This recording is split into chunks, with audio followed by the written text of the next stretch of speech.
નમસ્કાર વિદ્યાર્થી મિત્રો, જય સ્વામિનારાયણ। ગયા લેક્ચરમાં આપણે રેખાઓ ચેપ્ટરની શરૂઆત કરી દીધેલી। ભાગ 1 એમાં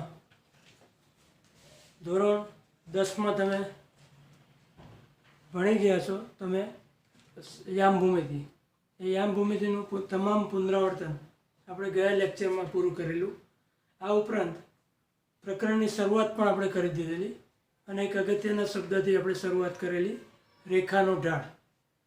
ફરી આપણે ત્યાંથી આગળ વધીએ છીએ અને રેખાનો ઢાળ એની ડેફિનેશન આપણે ફરી એકવાર યાદ કરી ત્યાંથી આપણે આગળ વધીએ છીએ। રેખાનો ઢાળ આપણે સમજી ગયા છે, બે રીતે એની વ્યાખ્યા આપી શકાય છે। જો કોઈ રેખા ધન એક્સ સાથે ઘડિયાળના કાંટાની ઉલટી દિશામાં, આ ધન એક્સ અક્ષ છે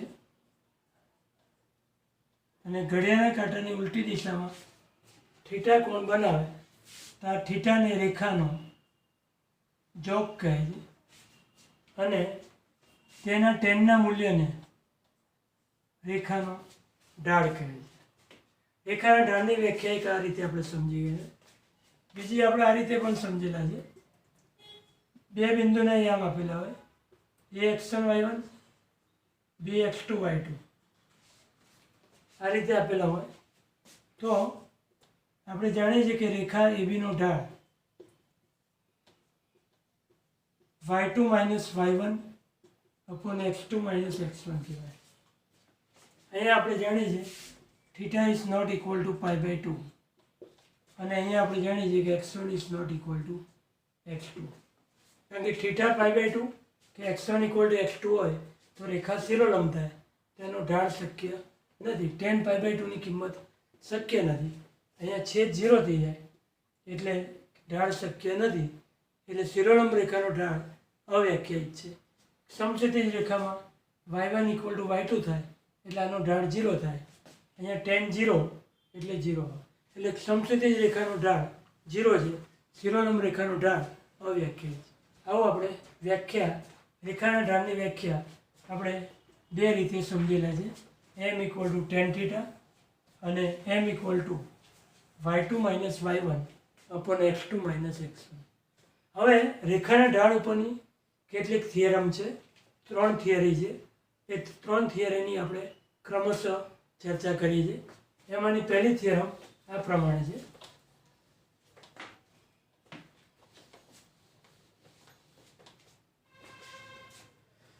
પહેલી થિયરમ આ પ્રમાણે છે કે બે રેખાઓ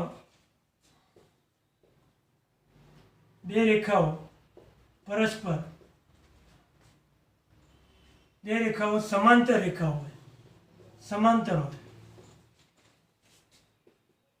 તો અને તો જ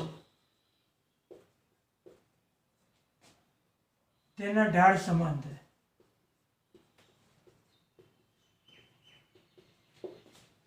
એટલે કે બે રેખા સમાંતર હોય L1 અને L2 તો એના ઢાળ m1 equal to m2।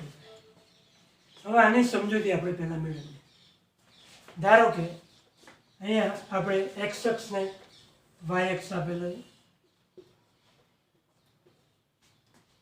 Theory બહુ ડીપમાં આપણે નહીં સમજીએ, એની સાબિતીની જરૂરિયાત પૂરતું જ આપણે સમજીશું, જેથી પરિણામ આપણને યાદ રહી જાય। આ પરિણામ આપણે યાદ રાખવાનું છે, મહત્વનું પરિણામ, બે સમાંતર રેખા હોય તો એના ઢાળ સરખા થાય। કઈ રીતે? ધારો કે L1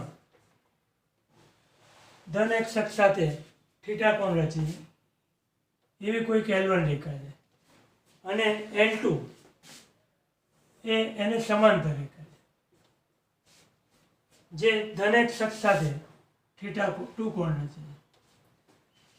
તો તમે અહીંયા સ્પષ્ટપણે કહી શકશો m1 એટલે tan થીટા, L1 નો ઢાળ એટલે tan થીટા 1 અને એ જ રીતે m2 એટલે L2 નો ઢાળ tan થીટા 2।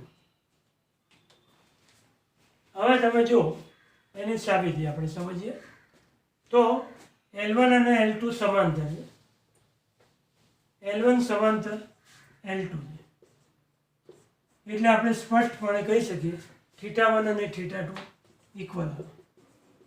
θ1 અને θ2 ઇક્વલ આવે એટલે ટેનના મૂલ્ય પણ સરખા જ આવશે.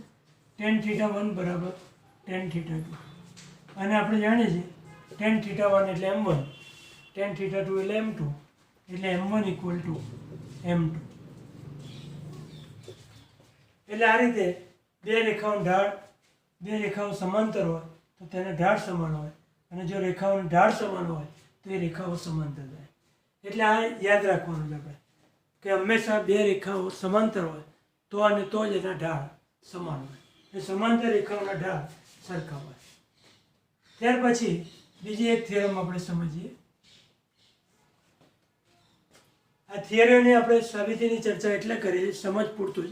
પરીક્ષામાં આપણે ક્યારેય પૂછાતી નથી સાબિતીઓ, પણ થિયરી સમજેલા હોય તમે તો દાખલા તમે સરળતાથી ગણી શકો.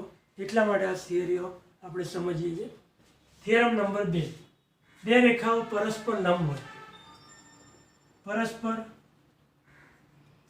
લંબ હોય તો અને તો જ તેના ઢાળનો ગુણાકાર,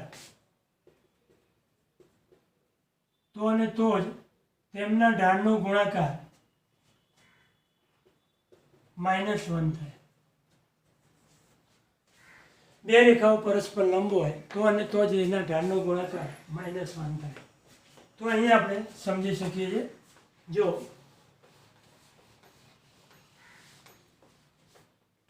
બે રેખાઓ આપણે અહીંયા લઈએ છીએ, આ વાય અક્ષ ને એક્સ અક્ષ પહેલા મૂકીએ આપણે, અને બે રેખાઓ પરસ્પર લંબ લઈએ છીએ આપણે.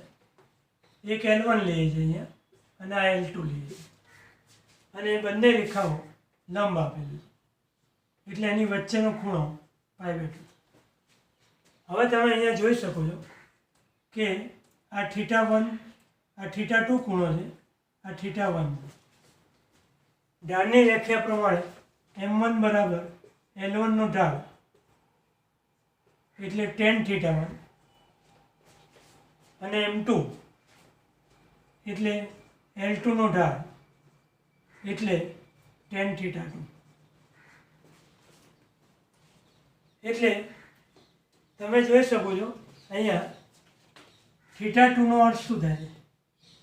θ2 એટલે θ1 પ્લસ π/2.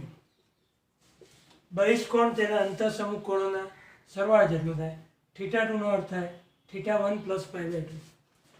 એટલે tan θ2 બરાબર tan π/2 પ્લસ θ1. હવે અહીંયા આપણે જાણીએ છીએ π/2 સ્વરૂપ છે એટલે tan નું cot થઈ જશે. એટલે આપણે અહીંયા એવું લખી શકીએ -cot θ1 બીજું ચરણ. π/2 એટલે tan નું cot અને tan છે એટલે tan નું cot થઈ જાય, અને નિશાની બીજા ચરણમાં tan નું જે ચિહ્ન છે એ cot નું આવે. એટલે કે tan θ2 બરાબર -1/tan θ1. એટલે કે m2 ઇક્વલ ટુ -1/m1. એટલે કે m1 m2 અને m2 નો ગુણાકાર -1 થાય. એટલે બે રેખાઓ લંબ હોય તેનો ઢાળનો ગુણાકાર -1 થાય. એ આપણે ચોક્કસપણે કહી શકીએ છીએ. તમે જોઈ શકો છો રેખાની પોઝિશન. m1 એટલે tan θ1, m2 એટલે tan θ2, θ2 બરાબર θ1 પ્લસ π/2 એટલે tan π/2 પ્લસ θ1 એટલે -cot θ1, cotનું tanમાં ફેરવી અને m2 m1 ની કિંમત મેળવી. એટલે આ રીતે થાય. એટલે આ થિયરી પણ તમારે યાદ રાખવાની. બે રેખાઓ સમાંતર હોય તો એના ઢાળ સમાન આવે. જો બે રેખાઓ લંબ હોય તો એના ઢાળનો ગુણાકાર -1 આવશે. એટલે કે m1 m2 ઇક્વલ ટુ -1. આ રીતે આપણે બીજા નંબરની થિયરી સમજી શકીએ છીએ. એટલે બે પરિણામ આપણે યાદ રાખવાના છે. એનો દાખલામાં આપણે અવારનવાર ઉપયોગ કરવાના છે. બે રેખાઓ સમાંતર હોય તો ઢાળ સરખા આવે, લંબ હોય તો એનો ઢાળનો ગુણાકાર -1. હવે ત્રીજી બાબત આપણે એક સમજીએ.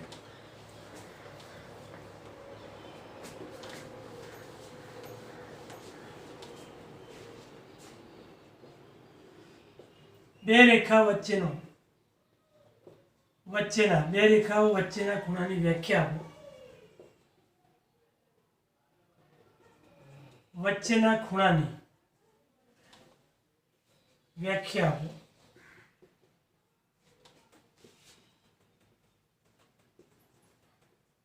અને તે મેળવો. આ એક ત્રીજો પોઈન્ટ આપણે સમજીએ. બે રેખાઓ વચ્ચેના ખૂણાની વ્યાખ્યા આપો અને તે મેળવો. તો જો અહીંયા તમે પહેલાં વ્યાખ્યા આપણે લખીએ છીએ. વ્યાખ્યા આપણે આ પ્રમાણે લખી શકાય. બે પોઝિશન આપણે બતાવીશું. જો બે રેખાઓ લંબ હોય તો એનો વચ્ચેનો ખૂણો 90 અંશ થાય. અને જો લંબ ન હોય તો એની વચ્ચે 4 ખૂણા બને.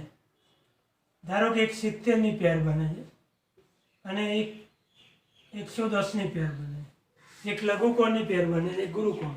તો આ જે લઘુકોણનું માપ છે એને બે રેખા વચ્ચેનો ખૂણો કહે છે. બે રેખાઓ લંબ હોય તો 90 ડિગ્રી તેની વચ્ચેનો ખૂણો કહેવાય. લંબ ન હોય તો તેની વચ્ચેના 4 ખૂણા પૈકી લઘુકોણના માપને બે રેખા વચ્ચેનો ખૂણો કહે છે. વ્યાખ્યા આપણે સમજીએ. એટલે વ્યાખ્યા આપણે આ પ્રમાણે લખીશું. જો બે રેખાઓ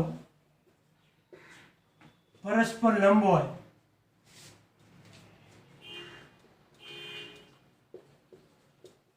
તો તેમની વચ્ચેનો ખૂણો 90 અંશ થાય.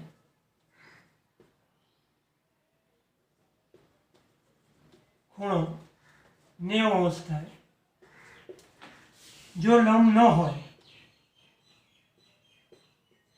તો તેમની વચ્ચેના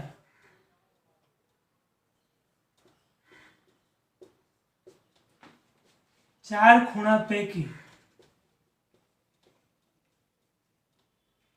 તેમની વચ્ચેના જે 4 ખૂણા બને છે એ પૈકી એકરૂપ લઘુકોણના માપને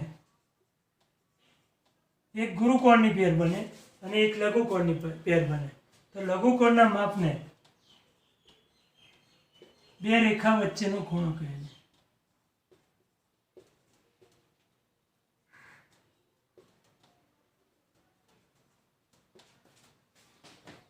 હવે બે રેખા વચ્ચેનો ખૂણો કેવી રીતે મેળવી શકાય એનું સૂત્ર આપણે મેળવવું છે. તો બે રેખા વચ્ચેના ખૂણાનું સૂત્ર એની આપણે વાત કરીએ. આ એની વ્યાખ્યા થઈ આપણે.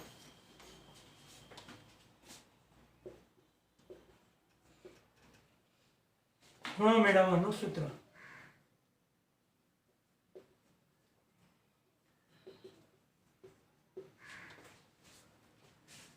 ધારો કે બે રેખાઓ છે આપણી જોડે, સમજી લો.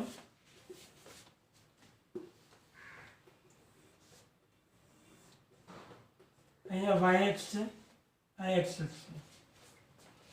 બે રેખાઓ આપેલી છે આપણને. એક રેખા આ પ્રમાણે છે, એક આ પ્રમાણે છે. લંબ રેખાઓ નથી, બે રેખાઓ આપેલી છે. એક રેખા અહીંયા L1 છે, θ1. બીજી રેખા L2 છે, અહીંયા θ2 છે. વચ્ચેનો ખૂણો આલ્ફા. આલ્ફા આપણે મેળવવો છે. તો અહીંયા તમે જોઈ શકો છો કે ફિગર ઉપરથી કહી શકાય θ2 એટલે θ1 પ્લસ આલ્ફા. જો રેખા આ બાજુ હોય, ધારો કે L1 અહીંયા હોય અને L2 આ બાજુ હોય, તો θ1 બરાબર θ2 પ્લસ આલ્ફા મળે. એટલે આલ્ફા બરાબર θ2 માઇનસ θ1 મળે. અહીંયા એક બાબત સ્પષ્ટ જોઈ શકો છો તમે. M1 એટલે tan θ1 અને M2 એટલે tan θ2. હવે અહીંયા બંને બાજુ tan આલ્ફા લઈ લઈએ આપણે. tan આલ્ફા બરાબર tan θ2 માઇનસ θ1.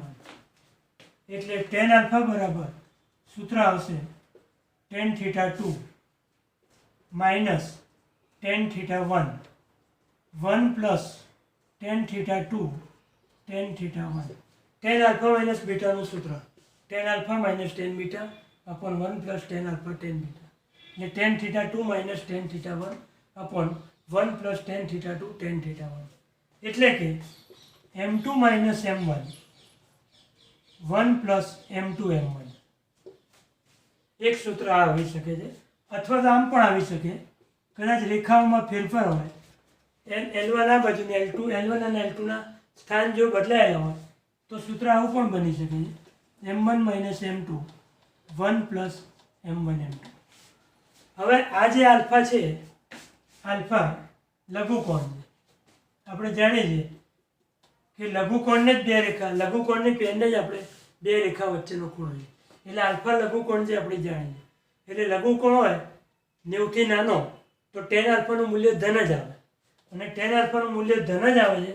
એટલે આ બંને સૂત્રો ઉપરથી આપણે એવું કહી શકીએ કે બે રેખા વચ્ચેના ખૂણાનું સૂત્ર tan આલ્ફા બરાબર mode m1 - m2 1 + m1 m2 થાય. ક્યારે? કેમ, શા માટે? કારણ કે આલ્ફા લઘુકોણ છે. આલ્ફા 0 અને π/2 ની વચ્ચે છે. એટલે tan આલ્ફાનું સૂત્ર m1 - m2 / 1 + m1 m2. આ સૂત્ર આપણે યાદ રાખવાનું છે. બે રેખાઓના ઢાળ આપેલા હોય તો તમારે અહીંયા m1 અને m2 ની કિંમતો મૂકી દેવાની, અને બે રેખા વચ્ચેનો ખૂણો લઘુકોણ થાય એ રીતે આપણે આલ્ફા શોધી કાઢવાનો. એટલે આ સૂત્રનો ઉપયોગ આપણે ત્યારે જ કરીશું બે રેખા વચ્ચેનો ખૂણો મેળવવા. હવે પ્રશ્ન એ છે, આપણે એક નોંધ સમજવાની છે આની અંદર.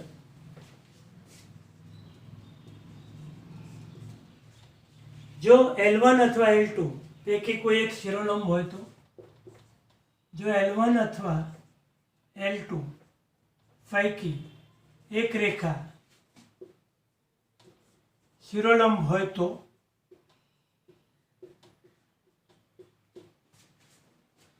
હવે શિરોલંબ હોય તો શું થશે? જે રેખા શિરોલંબ હશે એ રેખાનું ઢાળ નહીં મળે.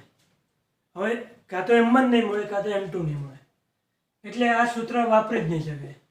તેમ છતાં બે રેખા વચ્ચેનો ખૂણો મેળવવો છે તો કેવી રીતે મેળવી શકાય એ આપણે સમજીએ. ધારો કે અહીંયા x અક્ષ અને y અક્ષ આપેલું છે. હવે આપણે ધારો કે આ L1 છે, θ1 આપણને મળે છે. હવે L2 શિરોલંબ છે, L2 શિરોલંબ છે એટલે એનો θ2 π/2 છે. ઢાળ મળી શકતો નથી એટલે m2 ની કિંમત ન મળે. આમાં m1 મળી જાય આપણને. m1 એટલે tan θ1, પણ m2 શક્ય નથી કારણ કે m2 બરાબર tan θ2 શક્ય નથી, કારણ કે tan θ2 એટલે tan π/2. એટલે m1 મળી જાય તમને, પણ m2 ન મળે. તો પછી આ સૂત્રનો ઉપયોગ નહીં કરી શકાય.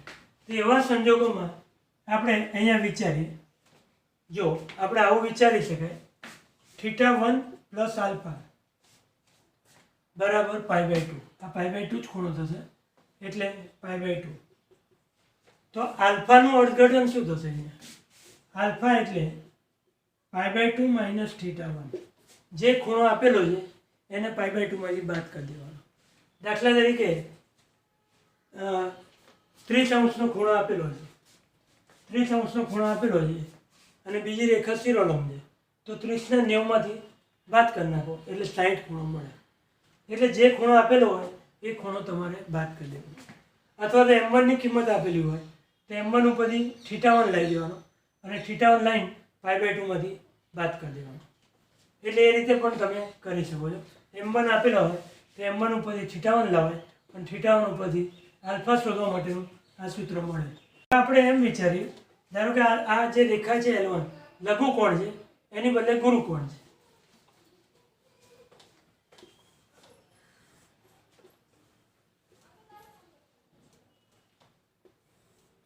આ રેખા L1 ગુરુકોણ ખૂણો બનાવે અને બીજી રેખા L2 શિરોલંબ, એટલે tan θ2 નહીં મળે આપણને.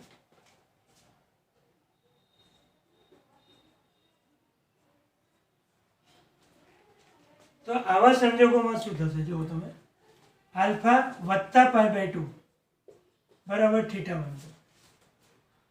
એટલે આલ્ફાનું અર્થઘટન શું થશે?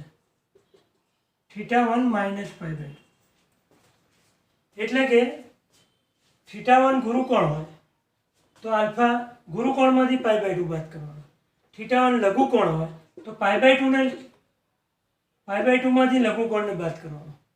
એટલે ટૂંકમાં આલ્ફા છે એ લઘુકોણ છે એ બાબતને ધ્યાનમાં રાખી આ બંને સૂત્રોનું કમ્બાઇન સૂત્ર આપણે આવું મૂકી શકીએ. આલ્ફા બરાબર π/2 માઇનસ θ1. એટલે જે ખૂણો આપેલો હોય એને π/2 માંથી બાદ કરવાનો. θ1 મોટું હોય તો θ1 માંથી π/2 બાદ થાય, π/2 મોટું હોય તો π/2 માંથી θ1 બાદ થાય. આગલી કેસમાં લઘુકોણની કેસ હતી એમાં આપણે π/2 માંથી θ1 બાદ થયા અને આ કેસમાં તમે જોઈ શકો છો આલ્ફા પ્લસ π/2 ઇક્વલ ટુ θ1. એટલે આલ્ફા બરાબર θ1 માઇનસ π/2. θ1 ગુરુકોણ થઈ જાય છે એટલે સૂત્ર અહીંયા બદલાઈ જાય.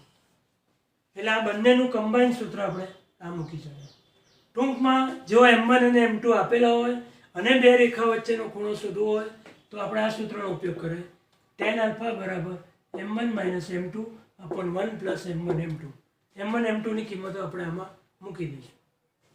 અને જો એક રેખાનો ખૂણો આપેલો જ નથી, શિરોલંબ છે બે રેખામાં, અને છતાંય બે રેખા વચ્ચેનો ખૂણો મેળવવાનો છે તો જે ખૂણો જે રેખાનો ઢાળ વ્યાખ્યાયિત છે તેના ઉપરથી θ1 શોધી કાઢો અને એ θ1ની π/2 માંથી બાદ કરવાથી આપણને શિરોલંબ રેખા અને જે રેખા આપેલી હોય એ રેખા વચ્ચેનો ખૂણો આપણે મેળવી શકીએ. એટલે બે રેખા પૈકી એક રેખા શિરોલંબ હોય તો પણ વચ્ચેનો ખૂણો આપણે મેળવવો હોય તો આપણે આ સૂત્રનો ઉપયોગ કરીશું. એટલે આ સૂત્ર આપણે યાદ રાખીશું. આલ્ફા ઇક્વલ ટુ π/2 માઇનસ θ1 એટલે કે π/2 માઇનસ tan ઇનવર્સ m1. θ1 એટલે કેટલીક વાર m1 આપેલું હોય તો tan ઇનવર્સ m1 કરીને θ1 લઈ જવાનું અને પછી π/2 માંથી બાદ કરવાનો. એટલે દાખલો લઈશું ત્યારે આપણે વધારે ખ્યાલ આવશે. એટલે અત્યારે આપણે તેમ છતાં એનું ઉદાહરણ જોઈ લઈએ. આપણે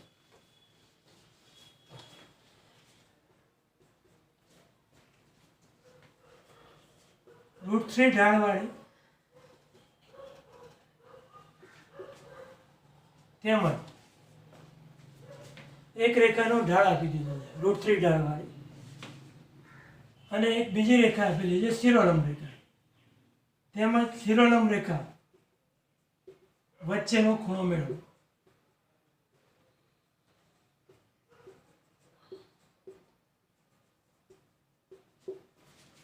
તો તમને એક m1 ની કિંમત આપી દીધી છે, બીજી રેખાનો ઢાળ નથી આપ્યા પણ બીજી રેખા શિરોલંબ જેમ કીધું અને આ બે રેખા વચ્ચેનો ખૂણો આપણે મેળવવાનો.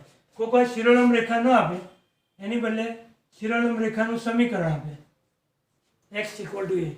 આ ટાઈપનું સમીકરણ અને તમને કહે કે આ બંને વચ્ચેનો ખૂણો મેળવો તો આપણે શું કરવાનું, તરત જ આપણે વિચારવાનું સૂત્ર આલ્ફા એટલે π/2 માઇનસ θ2.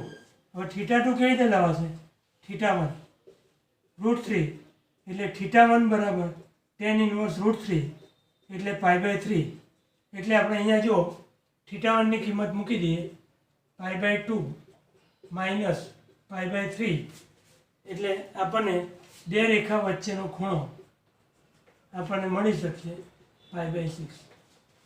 એટલે √3 ઢાળવાળી રેખા અને બીજી રેખા x ઇક્વલ ટુ a અથવા x ઇક્વલ ટુ 2 કોઈ પણ આપેલી હોય એટલે એ રેખા શિરોલંબ જ કહેવાય અને એની વચ્ચેનો ખૂણો મેળવવાનો કહે તો આપણે m1 ઉપરથી θ1 લઈ લેવાના અને પછી આ સૂત્રનો ઉપયોગ નહીં કરીએ, એની બદલે આ સૂત્રનો ઉપયોગ કરીશું. π/3 બાદ કરી π/6 મેળવી શકાય છે. આ રીતે આ દાખલો ગણી શકાય. એટલે રેખાની બાબતમાં આપણે ત્રણ બાબતો યાદ રાખીશું. રેખાના ઢાળની વ્યાખ્યા આપણે સમજી ગયા કે જો કોઈ રેખા ધન x અક્ષ સાથે ઘડિયાળના કાંટાની ઉલટી દિશામાં θ ખૂણો બનાવે તો tan θ ને રેખાનો ઢાળ કહે છે. રેખાના ઢાળની બીજી વ્યાખ્યા y2 minus y1 upon x2 minus x1 એ પણ રેખાનો ઢાળ કહેવાય. ત્યાર પછી પહેલી થિયરી આપણે ભણ્યા બે રેખાઓના ઢાળ, બે રેખાઓ સમાંતર હોય તો એના ઢાળ તો અને તો જ એના ઢાળ સમાન હોય. બે રેખાઓ જો લંબ હોય તો એના ઢાળનો ગુણાકાર m1 m2 ઇક્વલ ટુ -1 થાય. ત્રીજી બે રેખા વચ્ચેનો ખૂણો બે રેખા વચ્ચેનો ખૂણો tan θ equal to m1 minus m2 upon 1 plus m1 m2. અને જો બે રેખા પૈકી એક રેખા શિરોલંબ હોય તો આલ્ફા બરાબર મોડ π/2 માઇનસ θ1.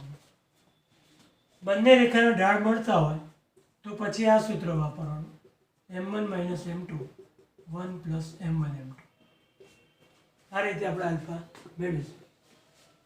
હવે એક બીજી બાબત આપણે સમજી લઈશું. નોંધ, ઢાળની મદદથી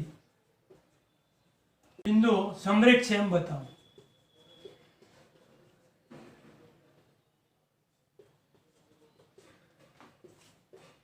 સમરેખ બતાવો. તો સમરેખ બિંદુ હોય તો ત્રણેય બિંદુઓ એક જ રેખા ઉપર થશે. તો આવા સંજોગોમાં ઢાળની વ્યાખ્યા તો તમને આવડે છે. y2 માઇનસ y1, અહીંયા ધારો કે x1 y1 હોય, x2 y2 હોય અને x3 y3 હોય અને સમરેખ છે એમ બતાવવું હોય તમારે તો તમારે શું કરવાનું? અહીંયા AB નો ઢાળ બરાબર BC નો ઢાળ આવું તમે બતાવી દો. એટલે કે y2 minus y1 upon x2 minus x1 અને BC નો ઢાળ એટલે y3 minus y2 x3 minus x2. એટલે રેખા સમરેખ બિંદુ હોય તો AB નો ઢાળ અને BC નો ઢાળ સરખો જ આવે. એટલે આપણે તરત જ આ ફોર્મ્યુલા મૂકી દેવાની. AB નો ઢાળ બરાબર BC નો ઢાળ. અને ઢાળને આધારે આપણે કહી શકીએ, આ પરિણામ મૂકીને આપણે કહી શકીએ ત્રણ બિંદુઓ સમરેખ છે. આગળ સમરેખ બિંદુઓમાં આપણે એવી રીતે કીધેલું, ત્રિકોણ ABCનું ક્ષેત્રફળ 0 થાય તો રેખા ક્ષેત્ર ત્રિકોણ બને જ નહીં. એટલે ત્રિકોણના ABC એટલે ABC બિંદુઓ સમરેખ થાય. ત્રિકોણ ABCનું ક્ષેત્રફળ 0 થાય તો ત્રિકોણ બને જ નહીં. આથી ABC બિંદુઓ સમરેખ થાય. એની વાત આપણે આગળ રિવિઝનમાં કરેલી. અત્યારે બીજી રીતે કરવી હોય તો આ રીતે કરી શકાય. જો AB નો ઢાળ અને BC નો ઢાળ સરખો હોય એવું તમે બતાવી દો તો તમે કહી શકો આ ABC બિંદુઓ સમરેખ છે. એટલે આ રીતે સ્વાધ્યાય 10.1 સ્વાધ્યાય એની અગાઉની તમામ થિયરી અહીં આપણે કમ્પ્લીટ કરી. આ બધી થિયરીઓ તમે લાઇન ટુ લાઇન એના ટાઇટલ યાદ રાખી લેજો. ફક્ત એના સૂત્રો જ તમારે યાદ રાખવાના છે. સૂત્રો તમે જો યાદ રાખી લેશો તો સ્વાધ્યાય ગણવામાં આપણને સરળતા રહેશે. 10.1 સ્વાધ્યાય આખું એના ઉપર જ છે, રેખાના ઢાળ ઉપર જ સ્વાધ્યાય આધારિત છે. નેક્સ્ટ લેક્ચરમાં આપણે રેખાના ઢાળ ઉપરના આવા 10.1ના તમામ દાખલાઓની ક્રમશઃ ચર્ચા કરીશું. અત્યારે આપણે આટલે સુધી રાખીએ છીએ. ધન્યવાદ.